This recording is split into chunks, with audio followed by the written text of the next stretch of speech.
You're listening to the Jiu Jitsu Lou podcast, and I'm Lou Temlett.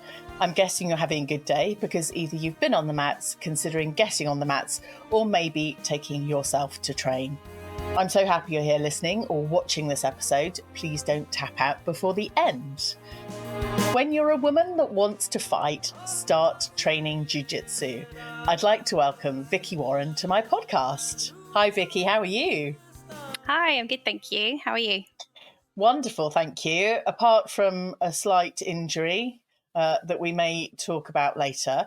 But tell me about yourself and when you started training Jiu-Jitsu, because I know there's some prior martial arts in your heritage. Tell me more. Yeah, of course. So I originally started training Jiu-Jitsu, I think it was the beginning of 2019.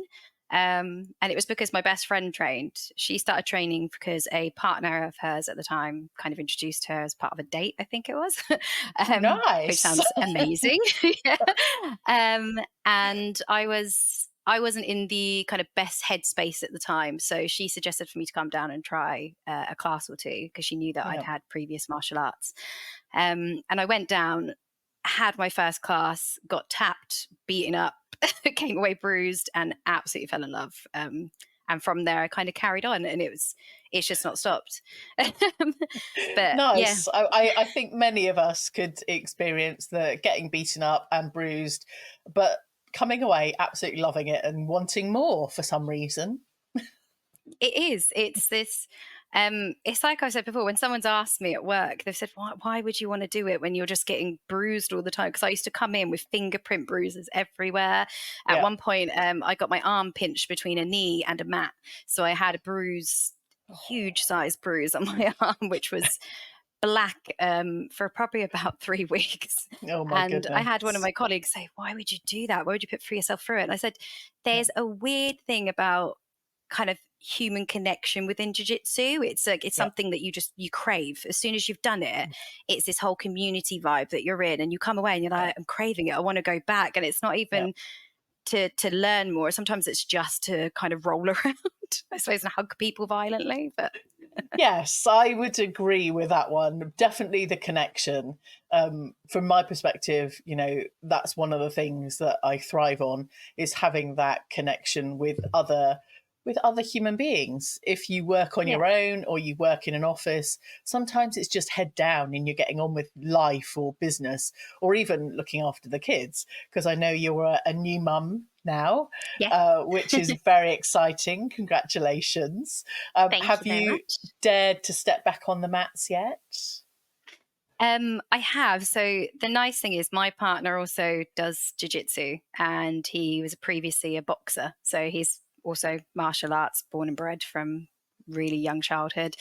And he knows how much kind of being, I suppose, doing exercise and being active and being in that kind of social space has been for my mental health, and how great it is for physically and mentally as a person.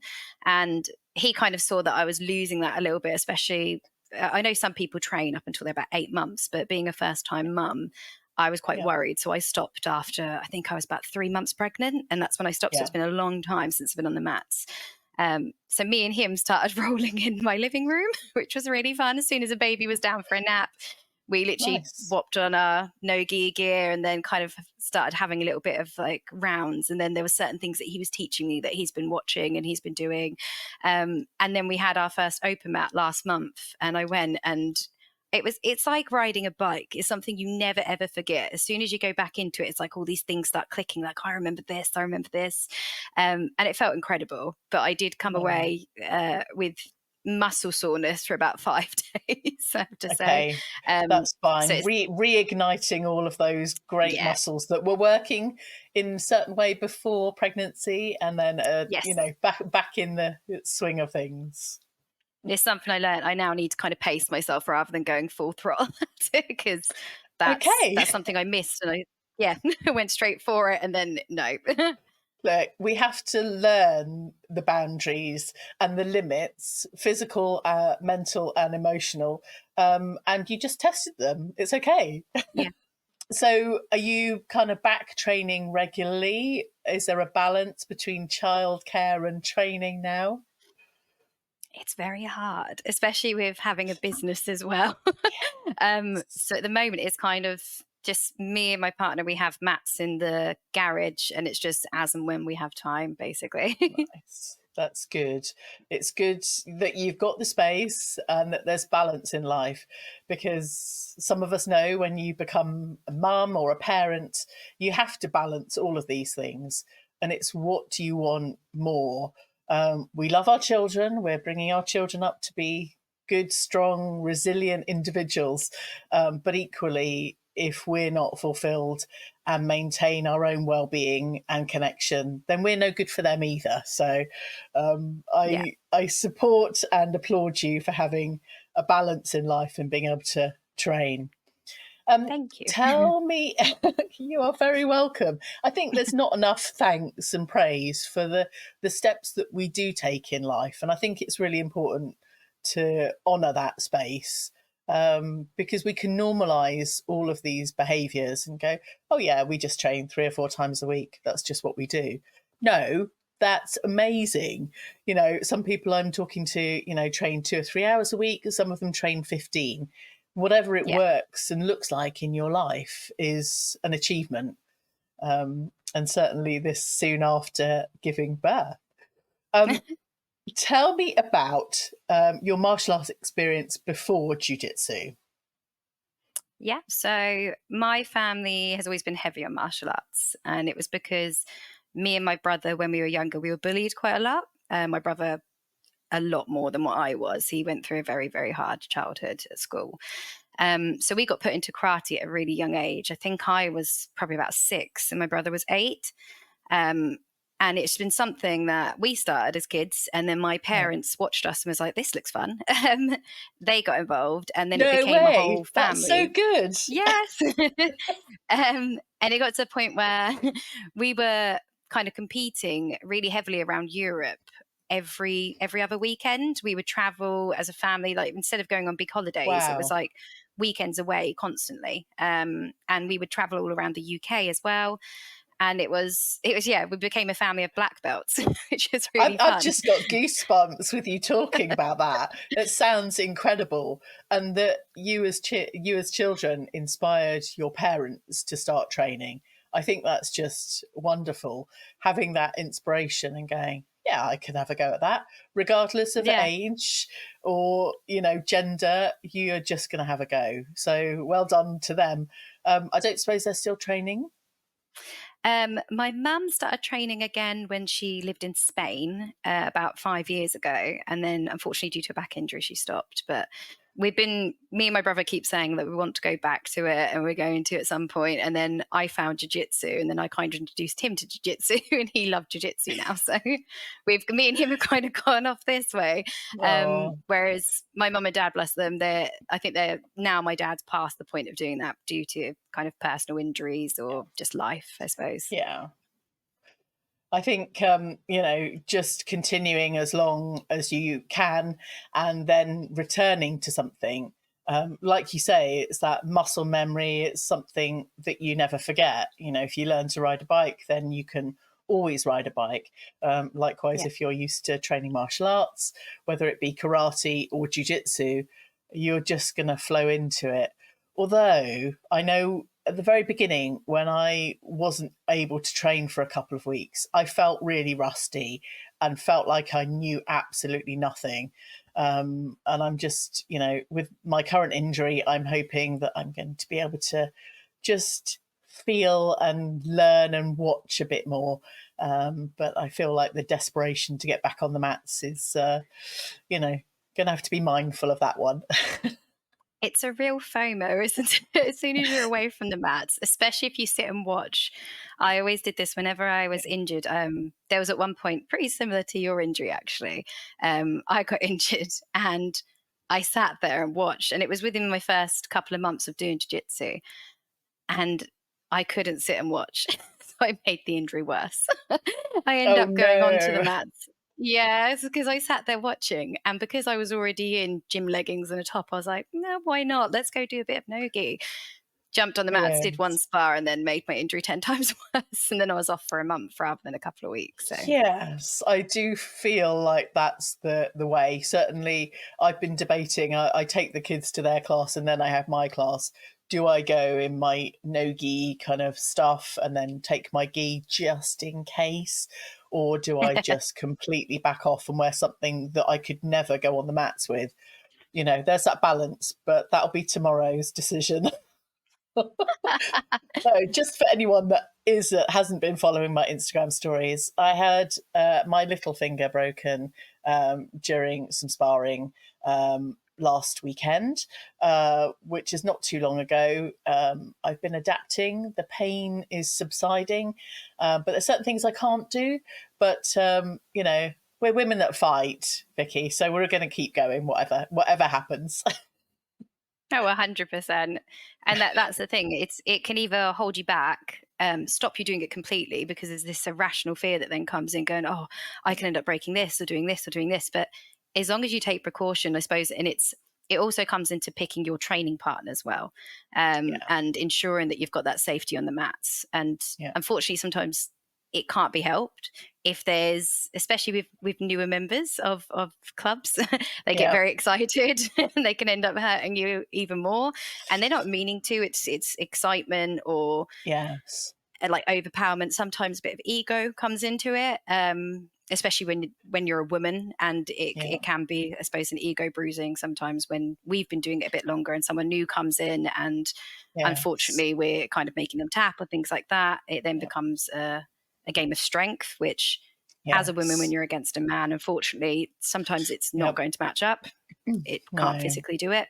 No. um, but I suppose it's just kind of having that attitude to keep going and go, do you know what, it was a one-time thing, it's not going to Yeah. happen every time. It's Yes. We sign up for these things. We know the risks, we know the consequences, but we're still going to do it anyway. Although I still get really squeamish at the bone breaks and the things that are going the wrong direction when I see Instagram reels. I kind of, it's looking through one's fingers, going, not sure about the sound, and I can't quite, take on board that. So I try to avoid those reels. I obviously had to go to the hospital to get my finger sorted.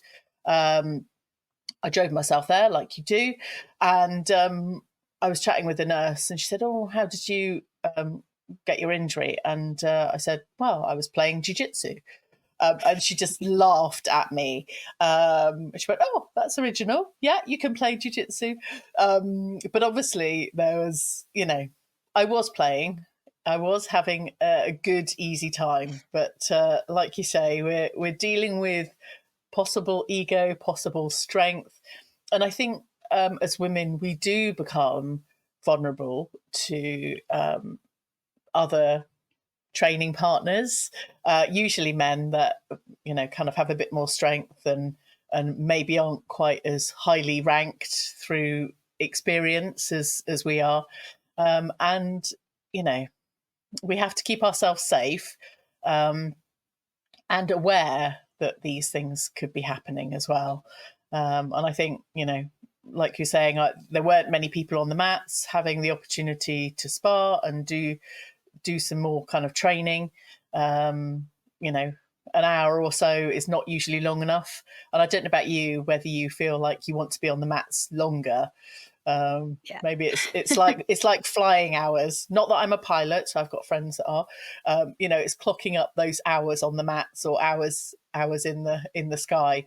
But we always want more, and I think that's the addiction that keeps us coming back. Yeah, I think especially when you get in the flow of like doing roll after roll, like 5-minute rolls. Like my club, for example, we used to do an hour and a half lessons, and the last half an hour is rolling, whereas an hour of kind of doing drills, where you do 15-minute warm ups, the rest of Yeah. it doing drills, and then it's doing just sparring. And after that half an hour of doing just 5 minutes on, and then like 30-minute break, 30-second break in between, Yeah. you just sit there and go, "So class over? Is that it?" I want to kind of keep going. I'm now in the flow of doing it. And it's, yeah, I used to stay behind quite a lot and get moaned at for being home very late. I love that. This is the Jiu-Jitsu Lou podcast with me, Lou Temlett, coming to you from the UK. Go and check out the latest video clips over on jiu.jitsu.lu on Instagram. And I'd really appreciate you dropping the show a rating or review, as you may be listening on your favourite podcast platform. Today, I'm having a conversation with Vicky Warren, founder of Women That Fight. Vicky, I'd love to hear more about Women That Fight. Tell me more. Sure. So the idea originally came up, and it's a bit selfish of me. It was more of me trying to get myself some things to wear. I'm a no gi girl completely through and through. I love training in gi, but because I did karate for so many years, wearing a gi was like it's like you putting on your jacket every single day. It was a constant. So I wanted something different. As soon as I tried no gi, absolutely fell in love with it. That was my bread and butter. I was like, this is me. And I like funky patterns. I liked the shorts to spats, different ones. You don't have to just wear spats all the time or just wear shorts. I like long sleeve, short sleeve, rash guards, and trying to find stuff that fits my body as a woman was really frustrating, especially when you look at the bigger brands. I'm not going to name brands, but when you look at some of the bigger brands, even some of the smaller ones, you look at sizing, and their sizing charts are predominantly male. So, and it doesn't help that some brands will have a different sizing chart to others. So you're like, okay, well, am I a small? Am I an extra small? Do I fit into a medium with this brand? And it was like a trial and error. And I remember there was one time I was trying to find a pair of spats because I've been wearing shorts all the time, because women, we have curvaceous figures, we have hips for a reason, especially childbearing. So wearing spats that fit a man is not going to have the same effect as a woman's body. Ooh, especially when you have those natural curves, whereas men don't necessarily have those natural curves. And being into a jiu-jitsu sport, I think most women could protest this, you do end up getting a larger bottom when you're doing jiu-jitsu. Yes, it comes absolutely. in part with the squats does it. The squats do it for me. Exactly. Even the pulling of guard sometimes, doing that on repeat is enough. Okay, more pulling guard. Yes. But it was then trying to find ones that wouldn't be either see-through when you were then trying to kind of go down on different levels. And then there was the issues with the actual pattern. When like certain materials stretched, you'd see the underlay of the white material come through. And it was then like, I've just bought these beautiful spats because I want to show off this wonderful pattern on it. And you can't, because it's just completely ruined as soon as you put it on because of my curves. And then it starts to make you feel a bit underwhelmed about your own body, and it's not something that I like. I'm all about female confidence, body confidence. I think you should be comfortable no matter what size you are. I mean, I've been from being in very, very heavy categories and then being in one of the lighter categories, so I've kind of gone back and forth between, especially going from karate. When I was 13 years old, I mean, I weighed 69 kilos. So it's one of those things, you fluctuate, especially as women's weight. We fluctuate all the time. I didn't want to keep wearing brands that were making me feel self-conscious and then making me feel like, actually, I'm going to just do a gi in this competition. So it got to the point where I was only competing in gi. So I thought, enough is enough. I'm going to just make my own. So I made my own for me. Absolutely fell in love with the material. I had a wonderful supplier that I speak to on a weekly basis. And me and him kind of went through different materials that we could use. He sent me a couple of samples. I tried them on, and then I wore them to my club. And one of my friends was like, I really like that rash guard. And then the more I thought about it, I was like, actually, there isn't a female's brand. There's brands that cater to women. But even the women that even women I've competed with, let alone trained with, have explained to me about how some of the women's sizing or the fabrics they use, it's not great when it comes to the curvier side of our bodies, like our breasts, our hips, our bottoms, our thighs. And it's quite like, it's upsetting. So they end up just buying a larger size, which doesn't fit correctly, but it fits in certain places. And then you end up having these like baggy areas that you have to keep adjusting when you're rolling, and it's uncomfortable. So this was on the back of me. I used to teach a women's class at my club every Friday night, and we started getting quite a few more females come in. And after hearing them complain as much as I used to complain, I was like, there's a gap here. This needs to be filled. So I took it upon myself, and I did my Instagram post for the first time and said, going to try this brand, see what you guys think. I reached out to some of my friends and did kind of a WhatsApp group with them, people that did jiu-jitsu and people that didn't. So a lot of my friends go to the gym, so even just the gym girls. And I said, how would you guys feel if I made these? And I sent a couple to a few of them, and they tried them on, and some of them did like squat workouts with them. They said, they're so comfortable. Like, these shorts are amazing. Like, where did you get these from? And I was like, I made them.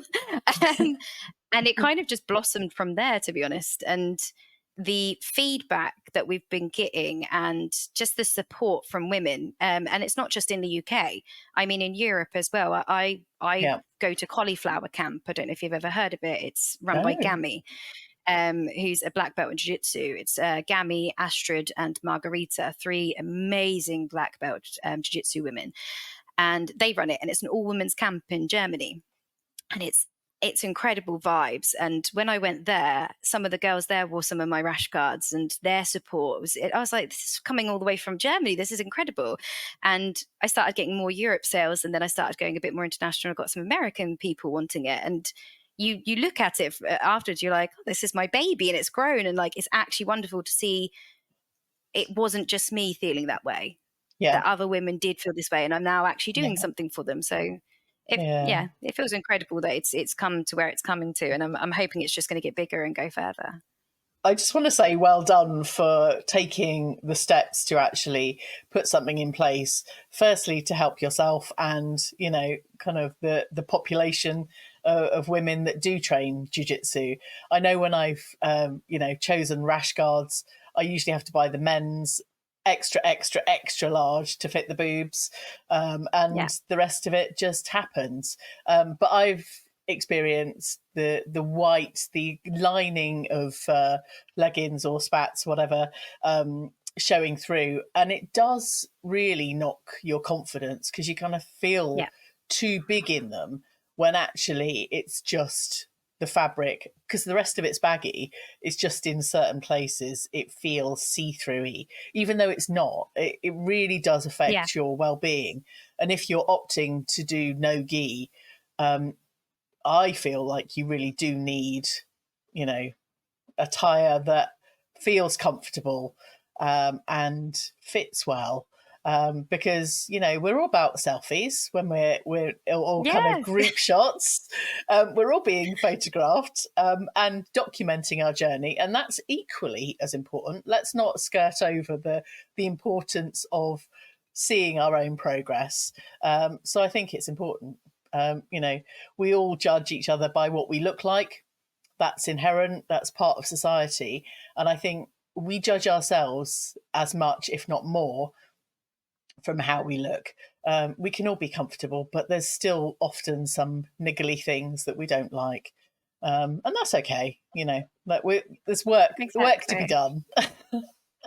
Yeah. And that's something that you should, I suppose, see within yourself. That's not something that should be pushed upon you because of, like, I don't want to say poor stitching or poor materials, but I suppose not the thought put into the materials or who they're catered for. Yeah. And that's something that's huge. And I think, like you found, the majority of, you know, jiu-jitsu, no-gi, rash guards and spats are generally for men. There aren't that, you know, wealth of equipment and wear for women, and that's just a thing. You know, you see the number of women on the training mats. I'm so grateful that it's growing and becoming more, but that's traditionally not where we were, and there's still a long way to go. Definitely. I think, tell me what's next with your brand, because I believe you might have done some logo updates or some design updates recently. Yes, so I'm launching a new collection within, I want to say within the month, by the end of July anyway. And it's going to be something a little bit different, because most of the things I've done at the moment is kind of just our brand logo to get it out there on either what I call the basics collection, which is just nice, like funky colors. I mean, I don't know if you've seen some of the designs, but our turquoise rash guard is one of our biggest sellers, and it's because it's such a lovely color. It complements all skin tones, and it's just the fits as well, I suppose. but I've kind of been going from doing more brand awareness, I suppose, trying to get us out there, and as a company growing so people can spread our name, see who we are. They'll see a rash guard and go, oh, WTF, that's really cool. It normally means something else, but now we're kind of taking a coin on it. You've played on that, and I think that's really, really clever. I was trying to kind of work out, and then I kept going, no, it's not that. It's women that fight. Yeah. I had to do a sense check. Yes, that's the nice thing, because I suppose that's the standout part that I wanted to do to start with, and it was just getting people to look at it. I had one of my old students from when I was teaching before I fell pregnant. She wore one of my rash guards to her first ever competition, and she had two of the girls in her category go, "Your rash guard's so cool. It means what the?" And then she was like, "No, read it." And then they read in between it and was like, "Oh, that's really cool."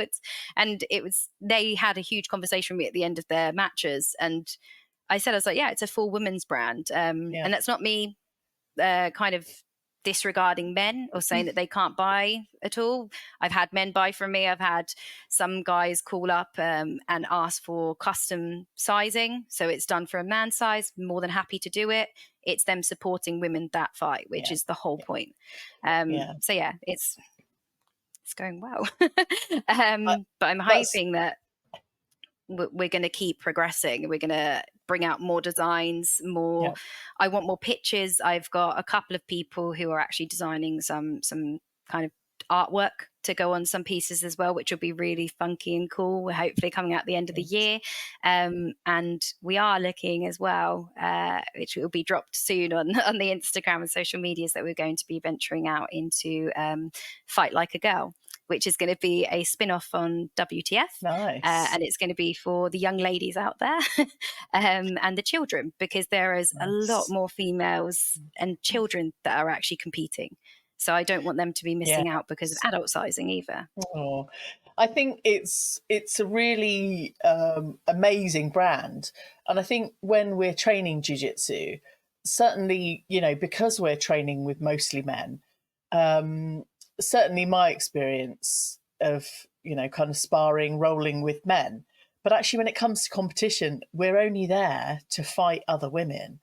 And actually, I think on one of the previous podcast episodes, there are often, depending on which age and weight category you're in, there are an abundance of women, but in many of the categories, there aren't an abundance of women. So there aren't women like us or like you or like me that are there to fight. So having that experience is kind of the challenging bit.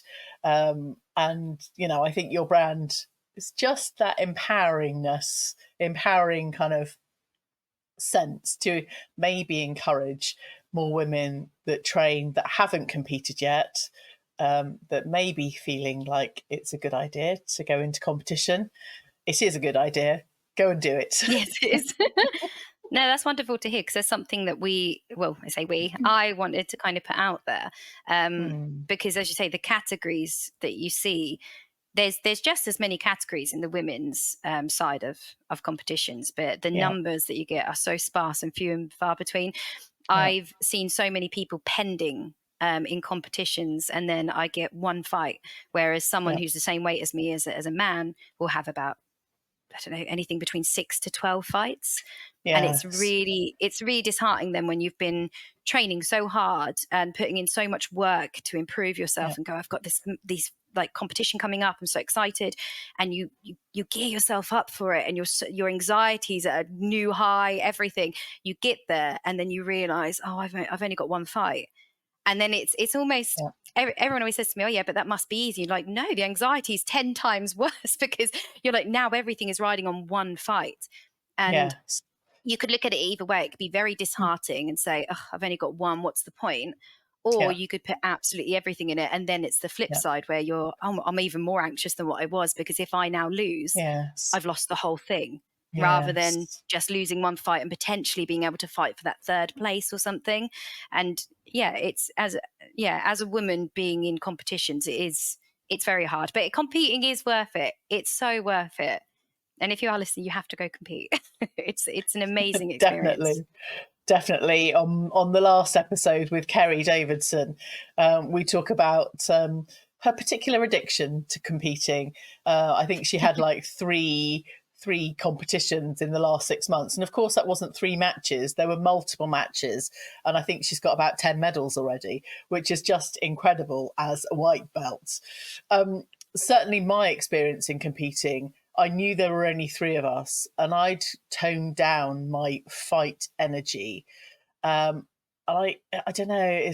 Like you say, it can go either way. Either you can go, right, I'm all in, but the anxiety is high, or you can kind of settle for, just kind of getting in there. But how wonderful would it be to have an abundance of women in all of the categories, so that you don't just see the lone competitor in their category, or a lower category than they should be in the first place. And this is what we're trying to do: encourage more women and girls and everybody else to start training jiu-jitsu, because as mums, you will soon find out you will need the calm, you will need the patience of what jiu-jitsu can give you. I know it's certainly changed my whole mindset in being a parent. It's just allowed a different sense of calm and considered movements and just considered mindfulness. Both my children train, which I'm so grateful for.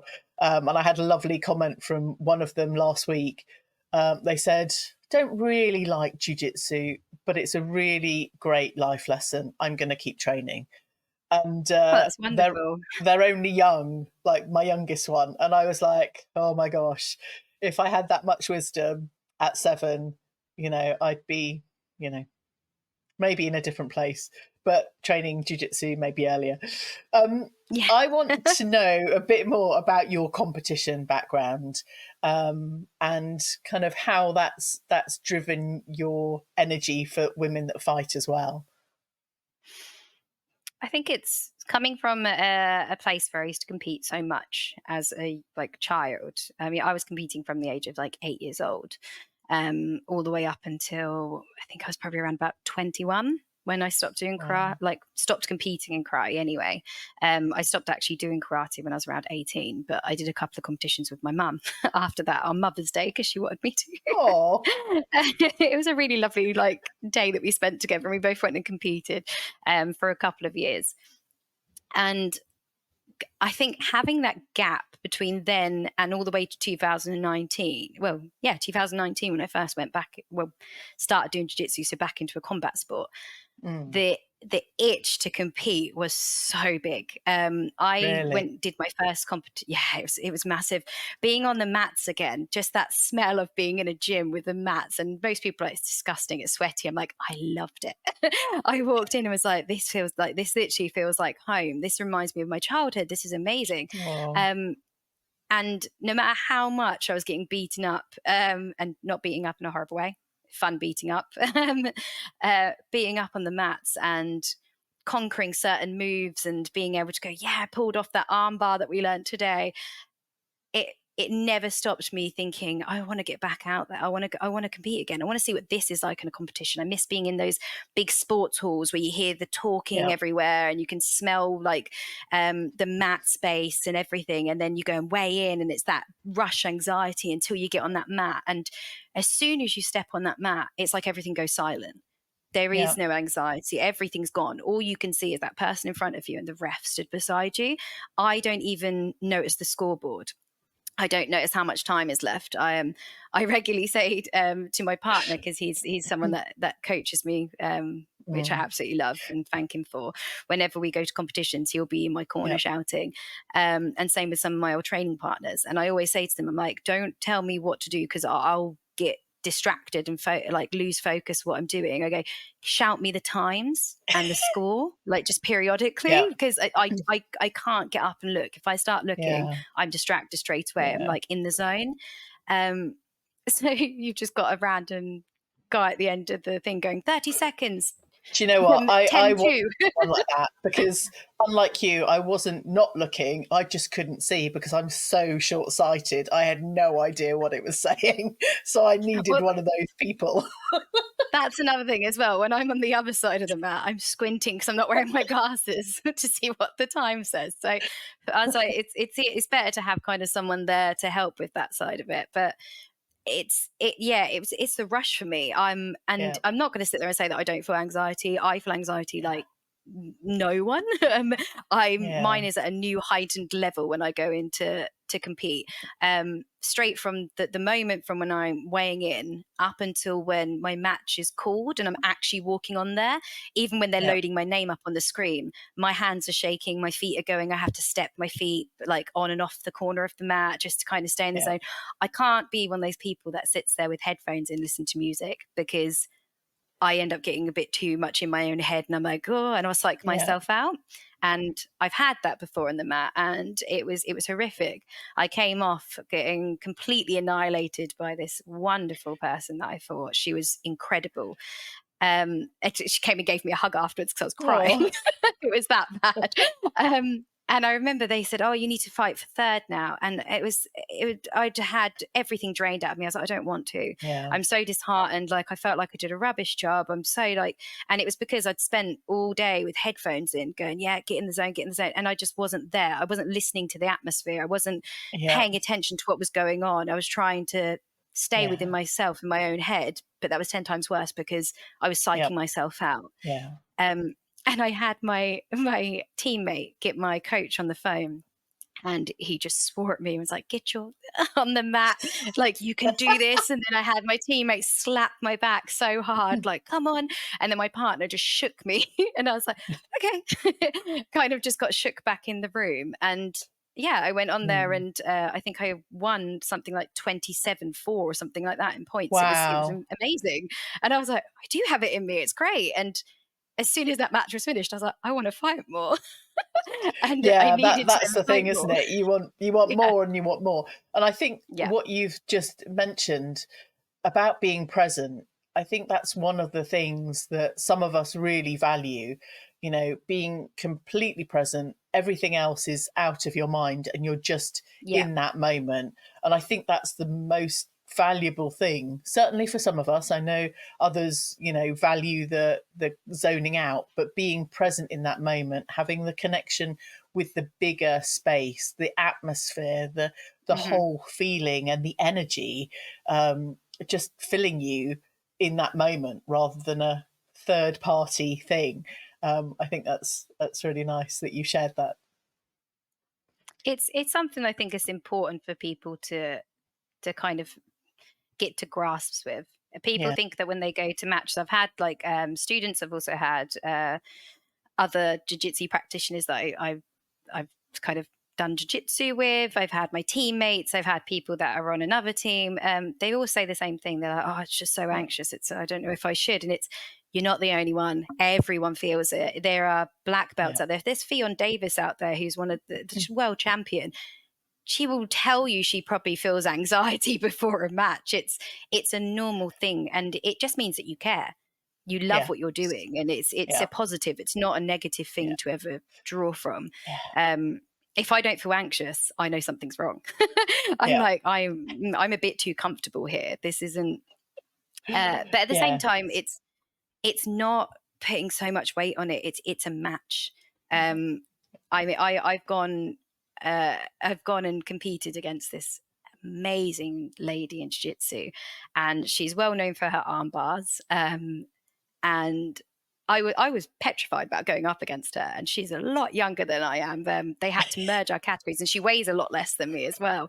They actually had to merge our categories together because there was no one in mine, no one in the one between us, and no one in hers. And they asked Yeah. us both, and I said, I'm happy to if she is. And she was like, "Yep, no problem." And I kid you not, my match lasted 28 seconds and I was armbarred. I went flying through the air and I was Good. dropped down in this beautiful armbar. And as Good. soon as I tapped, we both got up and I laughed and Oh. hugged her and was like, "That was amazing." And I came away from it giggling my head off. And everyone was like, "Are Oh, you right?" And I was like, "That wow. was amazing." Because it felt incredible. And I was Yeah. like, I've seen her do it, and I trained so hard to not let her do it. And Yeah. it just happened. And I was like, yeah, this girl's incredible. And to be the person that was armbarred like that, I was like, kudos, that was so much fun. Good work. Yeah. Yeah. That's, and I think, you've just, go on. Yeah, it's having that, I suppose, acknowledgement of someone being amazing as well. You don't need to come away being sore about it or feeling hurt. That, I think, is what I've seen personally in the different sides between women competing and men competing, because the women, they give a massive hug afterwards, they come away talking and going, that was awesome, where do you train?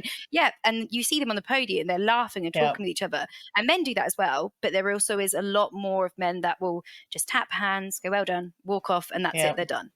There's not that kind of sense of I suppose communication afterwards, whereas women, I suppose we just love to chat. Yeah, we do love to chat. Anyway, I will be drawing this podcast to a close. You'll have to come back on, Vicky, because there's more to hear from you. What are you up to next, quickly, if I haven't already asked you that one? And how can people get hold of you and find out more and buy some of your amazing Women That Fight clothing? Yeah, sure. So up to next, as I said, we're designing some new bits that are going to come out. We are going to also, I brought out a gi last year, 2 gis, which was the Def Moth and the Sakura collection. We will be designing some more gis that are going to be coming out towards the end of the year. I'm hoping to bring them out once a year. I'm going to do 2 every year, so then the other ones will be discontinued. So then they're not kind of a huge market of them. Not everyone's going to be wearing them, essentially. But if you want to reach out to us, you can get us on Instagram, which is at WTF.WomenThatFight, or you can send me an email, which is WTF.combatapparel@gmail.com. If you want to buy any of our lovely merch, which I'm wearing today, it's WTFWomenThatFight.com. And we accept all type of payments. We accept kind of customization as well. So just pop me a message, and if you want your name on it, we can get your name on it as well. So. Amazing. Vicky, thank you so much for your time and energy. I've felt supported and energized with our conversation, and I'm going to go and check out your apparel range now. Thank you so much. Anyway, and thank you so much for having me on here. It's been amazing. I hope you enjoy this episode. Thank you for telling your friends about the show, and as soon as this episode ends, I'd really appreciate you dropping the show a rating and a review. Thanks again for listening. Catch you on the next episode of the Jiu Jitsu Lou podcast.